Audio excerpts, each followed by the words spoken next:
पूज्यवर ज्ञान सागर महाराज ने जो आज अपनी जिंदगी में दिया, उधर सन 1947 में देश स्वतंत्र हो रहा था। उसी 1947 के एक महीने पहले 15 अगस्त आता है श्रावण के अंदर, आषाढ़ की स्वतंत्रता दिवस, स्वतंत्रता के एक महीने पहले ज्ञान सागर ब्रह्मचारी अवस्था में भूरामल ने सप्तम प्रतिमा धारण करके अखंड ब्रह्मचर्य व्रत धारण किया। ब्रह्मचर्य व्रत तो ने 18 साल की उम्र में ले लिया था। 18 वर्ष की उम्र में किस्मत में नहीं दिलाया, किस्मत नहीं दिलाई, किस्मत तो गृहस्थी में भेज रही थी। किस्मत ने तो गृहस्थी को बहुत ऐसी दुर्दशा थी गृहस्थी की, कोई व्यक्ति ऐसी दशा में किस्मत को ही स्वीकार करता है लेकिन उन्होंने सारी परिस्थितियां पार करके 18 साल की उम्र में ब्रह्मचर्य व्रत, और 1947 में यानी 2004 में संवत की बात है, और उसके बाद जाकर के एक महीने पहले स्वतंत्रता दिवस के 7 प्रतिमा लेकर के सारे जगत को हतप्रभ कर दिया। बोले नहीं, अब मैं किस्मत को ठुकरा करके 90 नंबर प्राप्त करूंगा। और वो लेकर के जो कुछ उन्होंने किया, उस पर इतनी गोष्ठियां हो गई कि पूरी जिंदगी भर गोष्ठियां करते जाओ तो भी विषय कम है।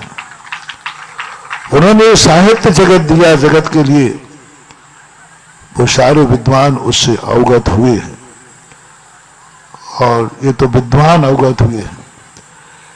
लेकिन उन्होंने जो एक कृति दी पूज्यवर ज्ञान सागर महाराज ने, जिससे सारा विश्व अवगत हुआ है, श्री चैतन्य कृति परम पूज्य गुरुदेव आचार्य विद्यासागर महाराज, जो आज इस युग के एक ऐसी देन है।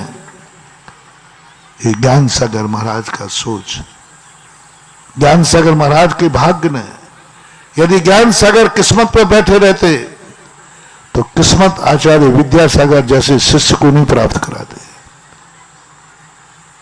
उन्होंने अपना पुरुषार्थ किया, संयम की मार्ग पर बढ़े, मुनि बने, आचार्य बने।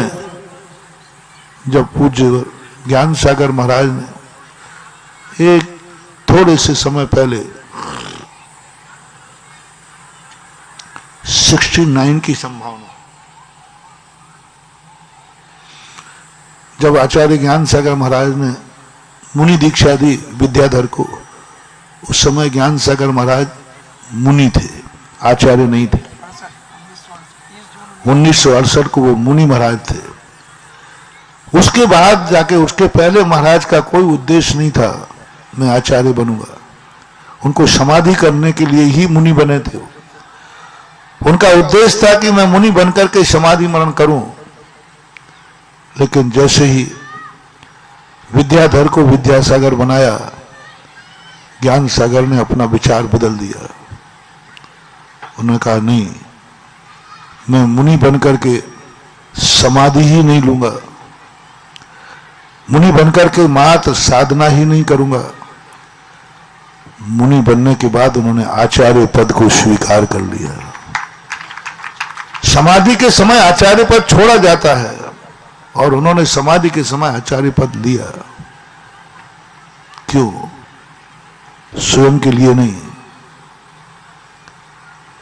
स्वयं के लिए आचार्य पद नहीं लिया। उन्होंने आचार्य पद लिया अपने शिष्य विद्यासागर महाराज को आचार्य बनाने के लिए। क्योंकि उस समय ऐसी परिस्थितियां थी कि शायद ज्ञान सागर महाराज आचार्य नहीं बनते तो परिस्थितियां आगे आचार्य पद को एक अच्छे हाथों में आने से वंचित रह जाता है। एक श्रवण संस्कृति के उन्नायक के हाथों में रहने से वंचित रह जाता है। एक कुंड कुंड की मूल परंपरा को जीवित करने वाले हाथ से वंचित रह जाता है। एक सच्ची मुनिचर्या बताने वाले व्यक्तित्व से वंचित रह जाता है। वह ज्ञान सागर महाराज ने यह सब देखा कि मुझे आचार्य बनना होगा यदि श्रवण संस्कृति को जीवित रखना है, कुंद कुंद स्वामी को जीवित रखना है और श्रवण संस्कृति की ध्वजा उठाना है। एक बार में ही बागचंद सोनी के समय प्रस्ताव रखा, ज्ञान सागर ने एक बार भी मना नहीं किया, तुरंत हाँ कह दिया। लोग स्तब्ध रह गए कि ज्ञान सागर महाराज एक आध बार तो मना करा, नहीं नहीं अब बुढ़ापे में मैं क्या आचार्य बनूं, मुझे क्या लेना देना है, कुछ नहीं, तुरंत कह दिया ठीक है। छगनलाल जी, गंगतारा चंद जी गंगवाल वगैरह थे, उन्होंने बताया, हम लोग स्तब्ध रह गए कि महाराज जी आपको कम से कम नैतिकता के नाते एक बार मना तो नैतिकता के नाते ऊपर से कह देते, जब वो स्वाध्याय करते थे नैतिकता के नाते भी मना नहीं किया, तुरंत था क्या। बोले ये रहस्य मैं अभी कुछ दिन बाद बताऊंगा, मैंने क्यों सहज स्वीकार कर लिया। और बताऊं, स्वीकार ही नहीं कहा है, मैं चाह भी रहा था कोई कहे तो कि आचार्य बन जाओ, मैं तो बैठा ही था, मैं चाह ही रहा था कोई मुझे आचार्य बना देवे। अब मैं तो अपने मुंह से कह नहीं सकता था कि कोई मुझे आचार्य बनाओ, और मैं ये सोच ही रहा था कि मुझे आचार्य बनना है।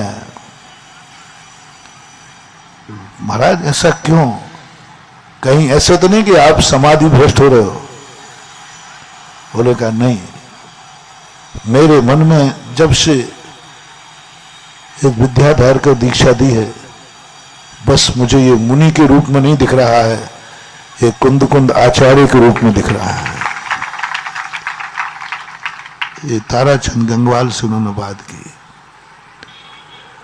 मुझे ये बालक आचार्य के रूप में दिख रहा है, और साधारण आचार्य नहीं, कुंद कुंद का आचार्य दिख रहा है।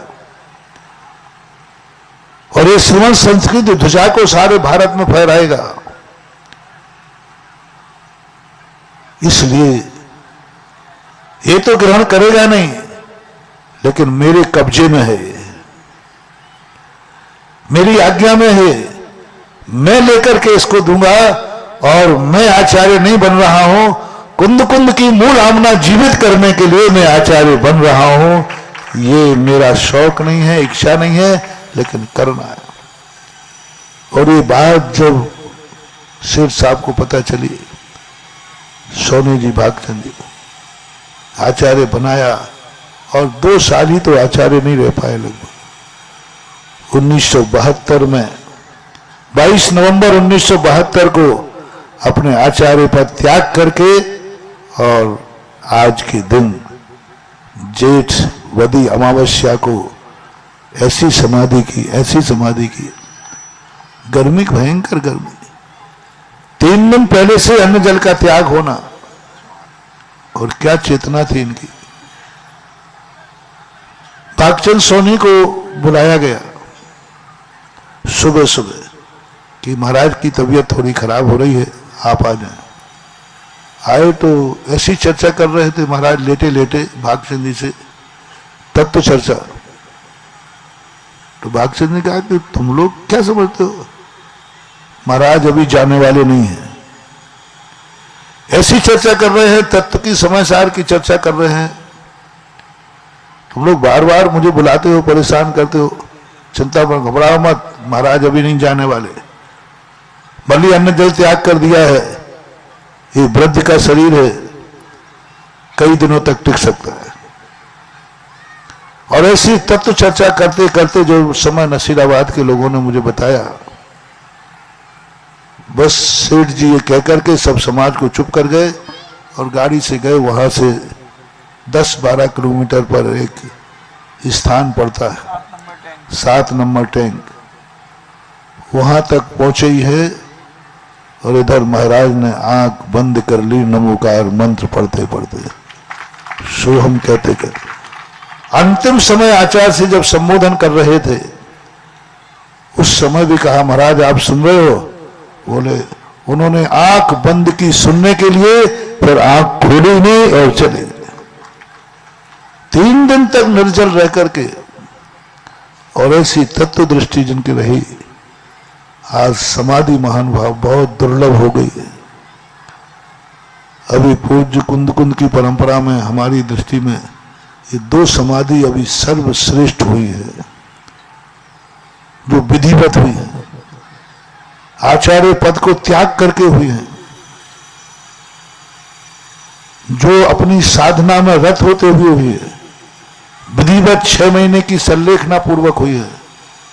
एक परम पूज्य चारद चक्रवर्ती शांति सागर महाराज, जिन्होंने विधिवत संलेखना जो भगवती आराधना में कही है 6 महीने पहले से उसी विधि से लेकर आचार्य पद को छोड़ के किया। और उसके बाद जो परंपरा में आए ज्ञान सागर महाराज, ज्ञान सागर महाराज ने भी वही आचार्य पद छोड़ करके विधिवत संलेखना हुई। अभी तक पूज्य शांति सागर महाराज की कुंद कुंद मूल आमना के अनुसार प्रवर्तन करने वालों की मात्र ये 2 समाधि सर्वोत्कृष्ट हुई है। और ये 2 सर्वोत्कृष्ट समाधियां हमें आगम को जीवित करती है। और ये जो हमें दे गए आज, हमें उनकी सर्वोत्कृष्टता शायद ही गायब हो जाती, सर्वोत्कृष्टता शायद हमें नहीं मिलती, लेकिन इनकी सर्वोत्कृष्टता, उन्होंने एक ऐसी कृति तैयार की। आचार्य विद्यासागर महाराज पूज्यवर, इनके इतने उपकार हो गए कि ये इतने महान कैसे बने। जब पूज्य आचार्य महाराज की महानता देखते हैं तो अपने आप मन करता है इस कृति को घड़ने वाला कौन था जो ऐसे रच गया, तो ज्ञान सागर अमर हो गए। कभी कभी गुरु से शिष्य विख्यात होता है, ये सभी जगह होता है। पिता से शिष्य का बेटा विख्यात होता है, गुरु से शिष्य विख्यात होता है, ये सब जगह होता है। राजा से प्रजा विख्यात होती है, लेकिन बहुत कम होता है जो बेटे से बाप विख्यात होता है। बहुत कम होता है जो शिष्य से गुरु विख्यात होता है। बहुत कम होता है प्रजा से राजा विख्यात होती है।